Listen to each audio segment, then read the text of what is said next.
అస్సలాము అలైకుం వరహమతుల్లాహి వరకాతుహు. గుడ్ మార్నింగ్, నమస్కార్. అందరికీ ఈదుల్ అజహా బక్రీద్ పండుగ శుభాకాంక్షలు. ఈ పండుగ యొక్క చారిత్రాత్మక నేపథ్యం, సమకాలీన పరిస్థితుల్లో దీని యొక్క ప్రాసంగికత గురించి నాకున్న అవగాహన మేరకు మాట్లాడే ప్రయత్నం చేస్తాను. ప్రధానంగా ఈ పండగ త్యాగాలకు, బలిదానాలకు ప్రతీక.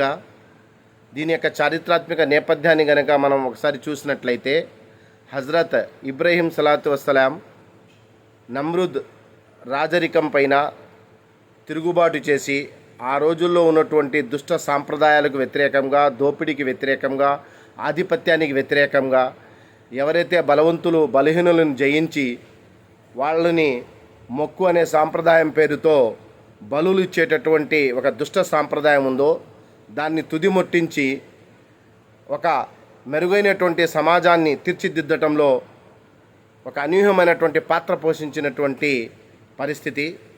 అలాంటి ఒక చారిత్రాత్మక నేపథ్యం ఉన్నటువంటి ఈ పండగ, మౌలికంగా ఈ పండగ యొక్క సారాంశం ఏదైతే ఆ ఆధిపత్యం ఉందో ఆ ఆధిపత్యానికి వ్యతిరేకంగా, ఏదైతే దోపిడీ ఉందో ఆ దోపిడీకి వ్యతిరేకంగా పోరాటాలు చేయడం, ఆ పోరాటాల్లో త్యాగాలు చేయడం, బలిదానాలు ఇవ్వడం, ఇది ఈ పరిస్థితుల్లో ఉన్నటువంటి దాని యొక్క చారిత్రాత్మక నేపథ్యం. సమకాలీన పరిస్థితుల్లో దీని యొక్క ప్రాసంగికతను మనం చూసినట్లయితే, ఈరోజు బానిస వ్యవస్థ నుంచి, భూస్వామ్య వ్యవస్థ నుంచి పెట్టుబడిదారీ వ్యవస్థకి సమాజం మారుతున్నటువంటి క్రమంలో రూపమైతే మారిందిలే కానీ సారంలో ఏ విధమైనటువంటి మార్పు రాలేదు. ఈరోజు అమెరికన్ సామ్రాజ్యవాద అండతో ఇజ్రాయిల్ పాలస్తీనా మీద దురాక్రమణ చేసి వేలాది మంది చనిపోవడం జరుగుతూ ఉంది. అదేవిధంగా ఉక్రెయిన్ రష్యా యుద్ధంలో కూడా ఉక్రెయిన్ని తన ఉగ్రస్థావరంగా చేసుకుని అమెరికా అండతో రష్యా మీద దాడులు జరుగుతూ ఉన్నాయి. భారతదేశంలో ఉన్నటువంటి రాజకీయ పరిస్థితులను కనుక మనం చూసినట్లయితే, ఎట్లయితే నెతన్యాహు అక్కడ యూదుల మీద జాతీయ అహంకారం పేరుతో రెచ్చగొట్టి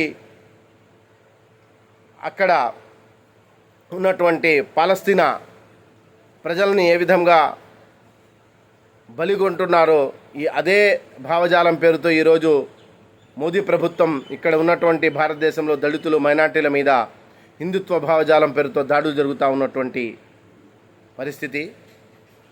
ఇలాంటి నేపథ్యంలో ఆ పండగ యొక్క స్ఫూర్తి ఏదైతే ఉందో దానికి ప్రతీకగా సమసమాజ స్థాపన కోసం, దోపిడీ రహిత సమాజం కోసం వాళ్ళ యొక్క స్ఫూర్తితో మనం ఎవరైతే బలహీనులు ఉన్నారో, దోపిడీకి గురి కాబడతా ఉన్నారో వాళ్ళ వైపు నిలబడాల్సినటువంటి అవసరం ఉంది.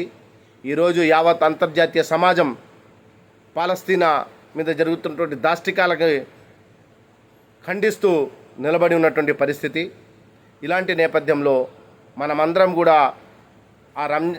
ఏదైతే బక్రీద్ పండుగను స్ఫూర్తిగా తీసుకుని ఆ త్యాగాలు, బలిదానాలకి ప్రతీకగా మనమందరం కూడా ఒక మంచి సమాజ ఉద్ధరణ కోసం పాటుపడాలని చెప్పి కోరుకుంటూ, జై హింద్.